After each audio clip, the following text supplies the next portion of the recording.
So welcome back student and this side और विजय hair. दोबारा से आप सभी लोगों का 20 मिनट क्विक रिवीजन की सीरीज में आपका स्वागत है। चैप्टर आप देख सकते हैं, चैप्टर 3 है किंगशिप कास्ट एंड क्लास। इस चैप्टर के रिगार्डिंग में हम सभी लोगों ने पूरी एक्सप्लेनेशन सीरीज डाली हुई है। मतलब आप एक एक पार्ट देख सकते हैं जिसमें हमने एक एक चीज़ डिटेल में बताने की कोशिश करी। बिकॉज कमिंग ऑफ एग्जाम हम इसे शॉर्ट में कनेक्ट करने की कोशिश करेंगे कि पूरा चैप्टर बताना क्या चाहता है। ठीक है, तो वीडियो पे अगर आप चैनल पे नए हैं, वीडियो पे नए हैं, तो आप ज़रूर इंस्टाग्राम, फेसबुक पेज, ट्विटर के साथ ज़रूर जुड़िएगा। और अगर आप चैनल के रिगार्डिंग में कुछ भी नोट्स आते हैं तो आप हमारे साथ टेलीग्राम पे भी जुड़ सकते हैं। तो दोस्तों, इस चैप्टर की थीम स्टोरी ना आपको समझनी होगी, बाकी तो ये सब कुछ भी नहीं है। थीम स्टोरी अगर आप समझेंगे तो central story of the Mahabharata. हमें इतना अच्छी तरीके से पता है कि एक ऐसा महाकाव्य है महाभारत का, जो हमें अलग अलग सिचुएशंस को, अलग अलग चीज़ों को डिस्क्राइब करने की कोशिश करता है। दैट इज़ वाई इन चीज़ों से हमें बहुत कुछ सीखने को मिलता है। अब चाहे वो जंगल, जमीन, बैटल, पैलेस, फॉरेस्ट या कुछ भी हो, हमें बहुत कुछ सिखाता है महाभारत। तो central and the theme idea is that in this chapter आप समझेंगे कि दो सेक्ट के बीच में, दो कजन्स के बीच में लड़ाइयाँ हो रही थी और इस लड़ाई में एक वर्ग जीतता है और एक वर्ग हारता है। तो बेसिकली मैं आपको डायरेक्टली उस चीज़ पे लेके जाना चाहता हूँ ताकि आपका टाइम वेस्ट ना हो। तो वॉर कौरवों और पांडवों के बीच में होता है और यहाँ पे जो कौरव है ना, कौरव दुर्योधन उसके 99 भाई, जिसमें साथ में कर्ण भी थे, और यहाँ पे दूसरे थे पांडव, जिसमें युधिष्ठिर, अर्जुन मेन थे। और अगर आप देखें तो यहाँ पे श्री कृष्ण जी भगवान जो समय पे गीता का उपदेश देते हैं वो भी थे। तो यहाँ पे एक वर्ग जीतता है, ऑफकोर्स पांडव जीतते हैं। पांडव के जीतने का दुर्योधन हार जाता है और यहाँ पे एक बताया जाता है कि एक ऐसा धर्म युद्ध था जिसमें सच्चाई की ही जीत हुई। अब बहुत लंबी स्टोरी है इसके बिहाफ में, लेकिन आप शॉर्ट में से समझने की कोशिश कर रहे हैं। तो यहाँ पे एक वर्ग जीतता है, एक वर्ग हारता है, और महाभारत के इसी एपिसोड को दिखाते हुए आपको दिखाने की कोशिश करी जा रही है कि पूरे समाज में उस तरीके की कैसी व्यवस्थाएं होती थी और उस समय पे कैसा बिहेवियर, समाज में कैसा कर्तव्य, किस तरह की कैटेगरियाँ, समाज किस तरीके से चल रहा था, वगैरह वगैरह चीज़ें दिखाने की कोशिश करी गई है। मतलब कुछ अच्छी बातें, कुछ बुरी बातें, समाज को उस समय पे कैसे ऑब्जर्व करा गया है, उसके बिहाव के हिसाब से आपको समाज सिखाने की कोशिश करी गई है। इवन जो सोशलॉजी का स्टूडेंट होगा ना, वो काफ़ी अच्छी तरीके से इसको कनेक्ट कर पाएगा। तो यहाँ पे इसकी वजह से हुआ ये कि इस वॉर के बाद कई सालों के बाद लोगों ने इसके ऊपर क्या कहते हैं, रिसर्च करनी चालू करी। तो एक व्यक्ति है, आप इन्हें वीएस सुकथनकार बोल सकते हैं, माफी चाहूंगा, संस्कृत के बहुत बड़े स्कॉलर हैं। इन्होंने 47 साल लगाए इस पूरे के पूरे एपिक एपिसोड को तैयार करने के लिए। 1919 के अंदर शुरू करा इन्होंने और काफ़ी कुछ चीज़ें ढूंढी। क्रिटिकल एडिशन ऑफ महाभारत को तैयार करने के लिए बहुत सारे संस्कृत स्कॉलर को ढूंढा, अलग अलग जगहों से अलग अलग चीज़ों को उठाने की कोशिश करी। अब एग्जाम्पल के लिए कश्मीर, नेपाल, केरला, तमिलनाडु, हर जगह से उठाया। और ऑफकोर्स उन जो भी चीज़ें उठाई जा रही हैं उनमें कुछ गलत भी हो सकती हैं, इसलिए 47 साल लग गए इन सारी चीज़ों को कनेक्ट करने के लिए। तो हमें अलग अलग जगह से अलग अलग तत्व मिले, अलग अलग एलिमेंट्स मिले, और सभी लोगों ने मिलकर इस महाकाव्य को तैयार करा। महाकाव्य को तैयार करने के बाद हमें इतना तो समझ में आता है कि पूरा का पूरा महाभारत एक ऐसे कॉम्प्लेक्स प्रोसीजर से होते हुए गुजरा है, विविध जटिल प्रक्रियाओं से होता हुआ गुजरा है, जिसमें कुछ बातें हम मान भी सकते हैं और कुछ बातें हम नहीं भी मान सकते। बहुत से व्यूअर्स क्वेश्चन भी उठाते हैं, यार ये सच नहीं हो सकता, तो वो आपका अपना पॉइंट ऑफ व्यू है। लेकिन चैप्टर के थ्रू आपको क्या सिखाया जा रहा है, स्टोरी के थ्रू आपको क्या सिखाया जा रहा है, वो आपको समझना ज़्यादा ज़रूरी है। तो आम व्यवहार, आम सोच, कैसी प्रथाएं इंसान, आम आदमी, नॉर्मल इंसान, किसान, जमींदार, या मैं कह सकता हूँ बड़े राजा, जातियां, वर्ण व्यवस्था किस तरीके से काम करती थी। तो आइए बात करते हैं सबसे पहले तो rule about the family. Of course family के अंदर दो टाइप लोग होते हैं भाई। फैमिली से हमें समझ में आया कि उस समय पे फैमिली के जो नेचर ब्रदर होते होंगे, कजन ब्रदर होते होंगे, ब्लडेड ब्रदर होते होंगे, वो आपस में एक तरीके का खाना शेयर करते होंगे, सेम तरीके के रिचुअल्स करते होंगे, एक तरीके का खाना खाते होंगे। और रिश्तेदारियां दो तरीके की होती होगी, ब्लडेड और नेचुरल। और ऑफकोर्स यहाँ पे ब्लडेड ब्रदरों के बीच में ही लड़ाई हुई थी। तो ऐसा बोला जाता है कि लड़ाई का मेन कारण था फ्यूडल सिस्टम, मतलब फ्यूड यानी कि एक तरीके का जमीन की वजह से इनके बीच में लड़ाइयाँ हुई थी। तो दूसरा अनदर इंपॉर्टेंट फैक्टर दिखाया जाता है कि फैमिली के अंदर परिवारों का और दृष्टिकोण एक दूसरे का कैसा हुआ करता था। मतलब यहाँ पे कैसे छोटा भाई बड़े भाई को कैसे बिहेव करता था, है ना। तो ये भी एक बिहेवियर भी दिखाने की कोशिश करी गई है। तो इसके ऊपर अगर आपने देखे कहते हैं बहुत सारे एपिक एपिसोड देखे होंगे, तो बहुत से लोगों ने महाभारत को रीराइट करने की कोशिश करी। इसमें दिखाया है किस तरीके से एक व्यक्ति अपने ही भाभी को क्या कहते हैं, मैं कह सकता हूँ कि चीरहरण कर रहा है, वहाँ पे फैमिली के बड़े व्यक्ति बैठे हुए वो भी कुछ नहीं कर रहे हैं। तो ये किस कैटेगरी की चीज़ें दिखाने की कोशिश कर रहा है, ये एक मेन चीज़ है।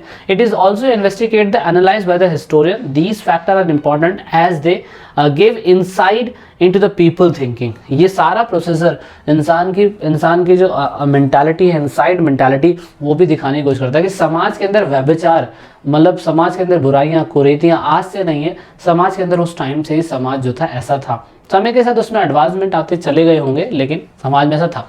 अब यहाँ पे प्रॉपर्टी जो ट्रांसफर हुई है, समाज के अंदर दो ही तरीके होते थे प्रॉपर्टी को ट्रांसफर करने का, पैटर्नली सिस्टम एंड मैटरनली सिस्टम, पिता के थ्रू या माता के थ्रू। तो पिता के थ्रू प्रॉपर्टी ट्रांसफर हुई है, वो तो हमने देखी थी कि पिता के थ्रू, उसमें भी सेम महाभारत में भी ऐसा हुआ कि फादर के अगर दो भाई हैं, एक भाई को अगर प्रॉपर्टी मिल गई है तो दूसरे भाई को भी प्रॉपर्टी, दूसरे भाई के बच्चों को भी प्रॉपर्टी मिलनी चाहिए अगर उनके फादर की डेथ हो गई है। सेम ऐसा ही हमने अशोका के टाइम पीरियड में देखा, चंद्रगुप्त के टाइम पीरियड में देखा, चंद्रगुप्त के बाद बिंदुसार पे आई, बिंदुसार से बाद अशोका पे आई, जो कि किसी और को मिलनी चाहिए थी लेकिन बेटे को ही मिलती है, तो उसे हम पैटर्नली सिस्टम बोलते हैं। और महाभारत में ऐसा हुआ था। मैटरनली सिस्टम का हमने बहुत रेयर एग्जाम्पल देखा था, कहीं हमने पढ़ा था कि कहीं ना कहीं मैटरनली सिस्टम के अंदर प्रॉपर्टी लड़की को भी मिल जाती है, और यहाँ पे हम ये देख सकते हैं जीता जागता एग्जाम्पल परमवती गुप्ता का। अब उसके बाद हमने देखा था कि यार 5 पांडवों के साथ शादी हो जाना एक किसी व्यक्ति की, तो वो भी अपने अपने यूनिक था, लेकिन उस समय में ऐसे प्रूफ मिलते हैं धर्मसूत्र और धर्मशास्त्रों के अंदर कि सही मायने में जिस तरीके से समाज था, तो उसमें 8 तरीके की शादियों को मान्यताएं दी गई थी, और 4 तो हमने इस चैप्टर के अंदर पढ़ी थी, 4 तो हमने इस चैप्टर में पढ़ी थी। पहला हमने पढ़ा था, ये पढ़ा था हमने, है ना, एंडोगेमी, मैरिजिंग आउटसाइड, बाहरी गोत्र के साथ शादी हो जाना। उसके बाद ये एंडोगेमी, सह गोत्र के साथ शादी होना, सेमी गोत्र के साथ शादी कर सकते हो। दूसरा यहाँ पे एक्सोगेमी, दूसरे गोत्र के साथ शादी कर सकते हो। अभी गोत्र क्या है वो मैं अभी आपको बता दूंगा। फिर यहाँ पे पॉलीएंड्री, बहुत सारी पत्नियों से शादी कर सकते हो, बहुत सारी औरतों से शादी कर सकते हो। दूसरा जो हमें यहाँ दिखने को मतलब पॉलीएंड्री, कि एक ही महिला के बहुत सारे पति होना, ये आज की डेट में इम्पॉसिबल लगता है लेकिन कहीं कहीं देखा गया है।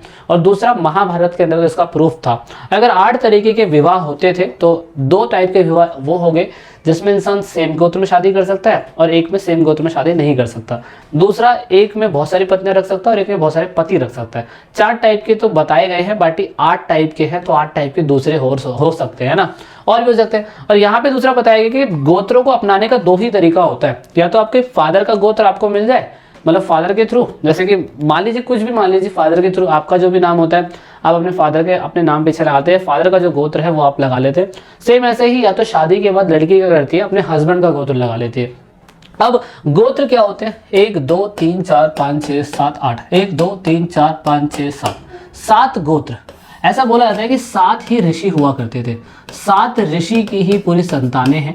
और ऐसा बोला जाता है कि सेम, अगर आप नोटिस करें, सेम कास्ट के अंदर शादी हो जाती है आप लोगों की, ठीक है, सेम कास्ट में शादी हो जाती है, लेकिन सेम गोत्र में शादी नहीं होती। ऐसा बोला जाता है कि हम इन्हीं 7 क्या कहते हैं 7 ऋषियों की ही संतानें हैं, 7 ऋषियों की ही संतानें। और यहाँ पे ऐसा हो सकता है कि एक मान लीजिए कि मैंने गौतम बोला, गौतम कोई गोत्र है, ठीक है। अब गौतम की फैमिली बढ़ते बढ़ते बढ़ते कोई एक फैमिली यहाँ आई, एक फैमिली यहाँ आई। अब अगर आप इन्हीं के वंशजों में से निकल के आए हैं ना, तो आप सेम गोत्र के हो सकते हो। तो इसीलिए सेम कास्ट में शादी करी जा सकती है, सेम गोत्र में शादी नहीं करी जा सकती है। लेकिन पुराने समय में हमने देखा कि सेम गोत्रों में भी होती है शादी, और आज की डेट में हम सेम कास्ट ढूंढते हैं अपनी जैसी, पर जब हम पंडितों से देखते हैं क्या सेम गोत्र है, तो सेम गोत्रों में शादी नहीं होती है। अब इससे गोत्र क्या है उसके बारे में मैंने आपको थोड़ा बहुत समझा दिया, वीडियो के एक्सप्लेनेशन पार्ट में देखोगे तो आपको पूरा समझ में आ जाएगा। अब यहाँ पे ऐसा होता था कभी कभार कि हमें गोत्रों के बारे में भी नहीं पता चल पाता था, क्योंकि हमने कहा ना, या तो फादर के थ्रू आप गोत्र ले सकते हो, या तो अपने हस्बैंड, शादी करने के बाद हस्बैंड का गोत्र मिल जाता है। लेकिन यहाँ पे हमने देखा था कि सातवाहन रूलर जो थे, उनमें से बहुत से ऐसे लोग थे जिन्होंने शादी के बाद भी सातवाहन रूलरों ने, जैसे शादी करने के बाद कोई भी महिला आएगी अपने हस्बैंड का गोत्र अपना लेगी, पर इसमें ऐसा नहीं हुआ, उन्होंने अपने हस्बैंड का गोत्र नहीं अपनाया, अपने फादर का ही गोत्र रखा। तो हमेशा समाज में ऐसे उल जलूल चीज़ें हमें देखने को मिलती रहती हैं। दूसरा, उस समय क्या माताएं इंपॉर्टेंट होती थी, माताओं का गोत्र लगाना इंपॉर्टेंट होता था। तो माताओं को गोत्र की तो बात नहीं हुई, लेकिन इतना इंपॉर्टेंट था कि माताओं की बात बहुत माननी जरूरी हुआ करती थी, जिसमें दुर्योधन ने क्या कहते हैं गांधारी की बात नहीं मानी, तो इसलिए वो वॉर हार गया। तो ऐसा लोगों की मान्यताएं हैं। दूसरा, समाज के अंदर ऑफकोर्स अंतर पाया जाता था। समाज में 4 वर्ण थे, ब्राह्मण, क्षत्रिय, वैश्य, शूद्र, ये हुआ करते थे। और ये ब्राह्मणों के द्वारा बोला जाता है कि ये वैदिक व्यवस्था है, इसको ब्राह्मणों ने नहीं बनाया। इसलिए राजाओं को फॉलो करने के लिए कहा जाता था कि इस वर्ण व्यवस्था को फॉलो रखे, क्योंकि ये डिवाइन ओरिजिन है, दैविक व्यवस्थाएं हैं। और ये पूरे के पूरे समाज में ब्राह्मण लोग कहा करते थे राजाओं को कि आपको अपने राज्य में मनवाना इसे जरूरी है, क्योंकि ये बाय बर्थ है, इसे हमने नहीं बनाया है। और महाभारत और जैसे दूसरे टेक्सेस में या महाभारत जैसे स्टोरी में हमने देखने की कोशिश करी है, जिसका जीता जाता एग्जाम्पल पुरुष शक्ति मंत्र के अंदर भी दिखाने की कोशिश करी गई, कैसे जो ये व्यवस्थाएं थी ये बनी थी। अब यहाँ पे कभी कभार ऐसा होता था कि अगर क्या कहते हैं राजा बनने की परमिशन अगर बोला जाता कि अगर राजा कोई बनेगा तो क्षत्रिय वर्ग का ही राजा होना चाहिए, और एजुकेशन कोई लेगा तो भाई ब्राह्मण वर्ग का होगा, वैश्य का व्यापार करना होगा, और शूद्रों का इन तीनों के लिए काम करना होगा। ये वर्ण व्यवस्था इस तरीके से चलती थी समाज के अंदर। लेकिन कहीं ना कहीं ऐसा देखा गया कि नॉन क्षत्रिय राजा भी थे, मतलब जो क्षत्रिय वर्ग के नहीं थे वो भी राजा बने थे। और बहुत से ऐसे देखे हमने कि ब्राह्मण भी राजा बने थे, और बहुत से देखे हमने शूद्र भी राजा बने थे। बहुत से टेक्सेस में बताया जाता है कि चंद्रगुप्त जो था वो लो ओरिजिन था, यानी कि शूद्र से बिलोंग करता था वर्ण व्यवस्था से, लेकिन फिर भी राजा बना। सातवाहन और क्या कहते हैं सुंग और कवंग डायनेस्टी के लोग हुआ करते थे, ब्राह्मण थे, फिर भी राजा बने। उसके बाद सातवाहन डायनेस्टी का ये बंदा ब्राह्मण था, फिर भी क्या कहते हैं राजा बना। और कुछ तो ऐसे लोग भी राजा बने थे कुषाण डायनेस्टी के, जिनका हमें वर्ण व्यवस्था पता ही नहीं था, वो मलेच्छ, बारबेरियन या आउटसाइडर कहे जाते थे, और फिर भी वो लोग आए, उनके सबूत हमें मिले। तो मतलब एक तरफ जहाँ पे वर्ण व्यवस्था ब्राह्मण कल्चर था, धर्मसूत्र धर्मशास्त्र सर्कल थे, और एक तरफ उन्हीं का ही उल्लंघन हो रहा था, जिसका महाभारत के अंदर भी हमने एग्जाम्पल देखा कि एक तरफ क्या कहते हैं सूत पुत्र जो था कर्ण, उसको राजा नहीं बनाया जा सकता था, और एक तरफ हम देख रहे हैं कि यहाँ पे राजा बन रहे थे। तो इसका मतलब हम क्या समझे? इसका मतलब हम ये समझ सकते हैं कि शायद से ये जो वर्ण व्यवस्था की सिस्टम थी वो पूरे राज्य में, पूरे भारत के अंदर क्या पता नहीं फैल पा रही हो, इसलिए ऐसा हो रहा होगा, है ना। तो सातवाहन ने इवन इतना बोल दिया था, इन्होंने इतना बोल दिया था कि इंटरकास्ट मैरिज नहीं हो सकती, मतलब सेम क्या कहते हैं कास्ट में मैरिज नहीं होनी चाहिए। इन्होंने कहा कि एक वर्ण जो होता है, एक वर्ण जैसे ब्राह्मण है तो जरूरी नहीं ब्राह्मण में शादी करे, वो क्षत्रिय वर्ग में भी शादी कर सकता है, इस बंदे ने यहाँ तक बोल दिया था। फिर जाति एंड सोशल मोबालिटीज, मतलब बहुत से लोग ऐसे भी हुआ करते थे जो वर्ण व्यवस्था से बाहर थे, जिनकी व्यवस्था हमें पता ही नहीं चल पा रही थी कि इनको कौन सी वर्ण व्यवस्था के अंदर रखा जाए। तो ऐसे बहुत से लोग थे जो 4 वर्ण व्यवस्था के अंदर नहीं आते थे, वो जातियों में आते थे, वो अपने कर्मों के हिसाब से पता करते थे। कुम्हार है तो कुम्हार एक स्पेशल जाति होगी, उसकी कौन सी वर्ण व्यवस्था होगी पता ही नहीं चलेगा। इसका जितना जाता एग्जाम्पल हमने देखा था ये वाला, कौन सा, निषाद, ओड, अनसिविलाइज पीपल या एनिमल लाइक पीपल। जैसे कि हमने देखा कि भाई एक व्यक्ति था एकलव्य, वो जंगलों में रहता था, अब इसकी वर्ण व्यवस्था क्या होगी पता नहीं। दूसरा भीम ने हिडम्बा से शादी करी थी, इसकी क्या वर्ण व्यवस्था होगी पता नहीं। तो ऐसे होता था समाज में, हमें पता नहीं चलता था। दूसरा जैसे अनटचेबल लोग, इन्हें हम चांडाल्स बोला करते थे, क्योंकि समाज में कुछ लोग अपने आप को प्योर बोलते थे और कुछ लोग कहते थे ये अनटचेबल लोग हैं, इसलिए इनको समाज में जगह मिल ही नहीं सकती। और जिनको समाज में जगह नहीं मिलती थी, मनुस्मृति के हिसाब से उनके काम को डिस्क्राइब कर दिया जाता था। इनका काम होता था भाई जानवरों को देखना, लाशों को देखना, मरी हुई लाशों को देखना, मरे हुए जानवर को देखना, चांडालों काम होता था। मतलब एक तरीके के अनडिजायरेबल काम जो ब्राह्मण वर्ग नहीं कर सकता था, वो सारे काम चांडालों को काम करने के लिए दिए जाते थे। दूसरा, इसका एग्जाम्पल हमें एक जगह से नहीं बहुत सारी जगह से मिले थे। बाहर के बहुत सारे यात्री आए थे घूमने के लिए उस टाइम ड्यूरेशन में, जिन्होंने देखा हाँ समाज में ऐसा होता था। तो ये आप ये देख सकते हैं, इसमें कोई बड़ी बात नहीं है समझने के लिए। दूसरा, रिसोर्स और स्टेटस, यानी कि अगर हम प्रॉपर्टी को गैदर करते हैं तो प्रॉपर्टी किस किस तरीके से गैदर करी जा सकती थी। जैसा हम अर्ली टाइम पीरियड के अंदर, क्या पैटर्नली सिस्टम के हिसाब से था? नहीं, ऐसा नहीं है। पैटर्नली सिस्टम एक एग्जांपल नहीं है, स्त्री धन भी एक ऐसा एग्जांपल है जिसकी वजह से कोई भी बंदा प्रॉपर्टी रख सकता था। या मनुस्मृति के अंदर बताया गया कि मनुस्मृति में कि अगर कोई व्यक्ति है, कोई आदमी है तो 7 तरीके से धन अर्जित कर सकता है, और अगर कोई स्त्री है तो वो 6 तरीके से धन अर्जित कर सकता है। तो ये चीज़ें हमें मनुस्मृति बताती है। एक छोटा सा एग्जाम्पल प्रभावती गुप्ता का अलग से है, वो आपको देखना होगा, वो एक अलग ही है। फिर यहाँ पे बताया गया कि प्रॉपर्टी को एक्सेस करने का तरीका ऑन द जेंडर बेसिस है, ऑन द वर्ण बेसिस है। वर्ण बेसिस में से कहा गया कि प्रॉपर्टी अगर कोई रख सकता है, किसी को दीक्षा दी जाती है, तो सिर्फ वो ब्राह्मण ही है। और जबकि हमने ऑन द जेंडर बेसिस देख लिया कि लड़कियों को कैसे मिलेगा और लड़कों को कैसे मिलेगा। यानी कि अगर आप वर्ण व्यवस्था के हिसाब से अगर आप शूद्रों को प्रॉपर्टी देना भी चाहते तो वो नहीं ले सकते हैं और ना ही उनको दान दी जा सकती है। तो ये चीज़ गौतम बुद्धा को अजीब सी लगी। उन्होंने कहा समाज के अंदर ऐसा स्टेटस होना गलत है कि बाय बर्थ अगर कोई शूद्र है तो वो शूद्र ही रहेगा, ये चीज़ कौन तय करने वाला है। इसलिए ब्राह्मणिकल टैक्सेस को गौतम बुद्धा कहीं ना कहीं ठीक ठाक नहीं मानते थे और इसीलिए उन्होंने इसका विरोध करा था। और फिर बताया गया कि कहीं ना कहीं समाज के अंदर दो टाइप के लोग हुआ करते थे जो प्रॉपर्टी को रखते थे। जो लोग प्रॉपर्टी को अपने पास संग्रह करके रखते थे वो व्यक्ति बहुत बुरे माने जाते थे, और जो प्रॉपर्टी को बेचा करते थे, लोगों को दान दे दिया करते थे, वो दानशील व्यक्ति माना जाता था, ऐसा बोला जाता है। और दूसरा यहाँ पे सोशल कॉन्ट्रैक्ट, समाज में ये बोला गया गौतम बुद्धा के द्वारा कि समाज में एक सोशल कॉन्ट्रैक्ट हुआ करता था। वर्ण व्यवस्था तो बहुत साल बाद आई, लेकिन गौतम बुद्धा ने बोला कि सोशल कॉन्ट्रैक्ट होता था। सोशल कॉन्ट्रैक्ट में यही होता था कि अगर कोई भी व्यक्ति, एक दो व्यक्तियों के बीच में अगर लड़ाई हो रही है तो तीसरा वर्ग जो आ रहा है सलाह मशवरा करने के लिए, तो बदले में उसे चावल, आटा या गेहूं दे दिया करता था, जिससे वो उसका काम पूरा कर देता। अब ये चीज़ वर्ण व्यवस्था में बाद में बांट दी गई, तो गौतम बुद्धा इस चीज़ को खारिज करते हैं, कहते हैं ऐसा नहीं होना चाहिए। तो ये इंस्टीट्यूशंस बाद में बदल भी सकते थे, लेकिन नहीं बदले और काफ़ी सालों तक चलते रहे। फिर यहाँ पे हिस्टोरियंस और महाभारत, अब लोगों का ऐसा कहा जाता है कि समय समय पे ये अलग अलग भाषाओं में हमें देखने को मिली, लेकिन संस्कृत में इसका मेन ओरिजिन है। पर्टिकुलर डेट किसी को नहीं पता है कि महाभारत में क्या था। महाभारत में प्रॉपर कुछ भी नहीं मिला हमें, सेक्शंस मिले और साथ में डायडेक्ट्स मिले, उपदेश मिले और आख्यान मिले। उपदेशों को और आख्यानों को हमने मिला के कंपाइल करके महाभारत के एक स्टोरी को क्रिएट करा, और यहाँ पे फिर ये सारी चीज़ें अलग अलग भाषाओं में हमें देखने को मिलती है, जैसे प्रशस्ति मिले, वेद मिले, आख्यान मिले, डायडेक्ट्स, उपदेश मिले। और जिसका जितना का एग्जाम्पल अगर हम देखें तो हम यहाँ देख सकते हैं कि किस तरीके से महाभारत के अंदर जो कृष्ण थे वो एक तरीके का उपदेश दे रहे थे। उस उपदेश को ही हमने मानते हुए महाभारत को क्रिएट करा। इसीलिए लोग ऐसा मानना है कि अगर कोई महाभारत क्रिएट करी गई होगी तो शायद से वो सूत लोगों के द्वारा करी गई होगी, क्योंकि ये भट्ट शार्थियों के साथ जाते थे और ये पूरी की पूरी स्टोरी को अपने दिमाग में रखते थे और फिर बोला करते थे ताकि लोगों को समझ में आए कि महाभारत में हुआ क्या था।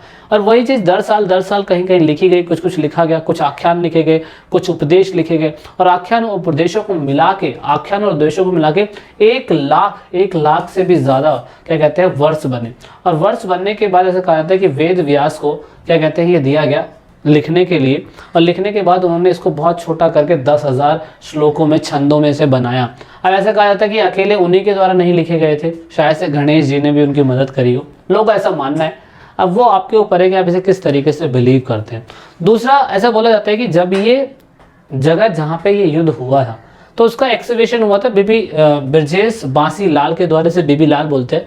ये आर्कियोलॉजिस्ट सर्वे ऑफ इंडिया के उस टाइम पीरियड में मेरठ में बिलोंग करते थे।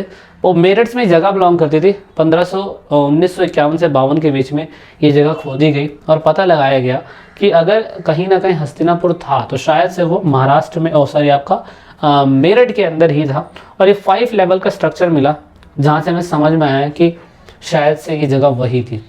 अब सबसे क्रिटिकल बात ये लगी लोगों को कि क्या ऐसा हो सकता था कि जो द्रौपदी थी वो शादी कर सकती है 5 लोगों के साथ। तो लोगों का मिथ बस ये बताया जाता है कि शायद से उस समय ब्राह्मणिकल पॉइंट ऑफ व्यू से ये अनडिजायरेबल लगे, लेकिन शॉर्टेज ऑफ वुमेन होने की वजह से शायद से ऐसा होता हो, जैसे आज की डेट में हरियाणा में भी हमें देखने को मिलता है। दूसरा, डायनेमिक टेक्स्ट ये इसीलिए है क्योंकि समय के साथ साथ ये अलग अलग लैंग्वेज में लिखी गई। समय के साथ साथ लोगों ने अपने इंटरेस्ट के हिसाब से इसको और अच्छा एक्सप्लेन करा। सेंट्रल आइडिया तो सभी लोगों को पता है, लेकिन समय के साथ साथ इस एपिक स्टोरी को रीटोल्ड करा गया, दोबारा से लोगों ने अपने हिसाब से बताने की कोशिश करी, है ना। तो दोस्तों इस पूरे चैप्टर में यही है, ठीक है। मैं चाहूँगा कि आप वीडियो अच्छी लगी तो अपना रिप्लाई ज़रूर करिएगा, ठीक है। और अभी आपने एक्सप्लेन सीरीज़ नहीं देखी तो एक्सप्लेन सीरीज़ में देख लीजिएगा, बस ये थोड़ा सा क्विक रिवीजन के लिए था आपका कि पूरे चैप्टर में था क्या, ठीक है। तो जय हिंद, जय भारत, मिलते हैं वीडियो के अगले पार्ट।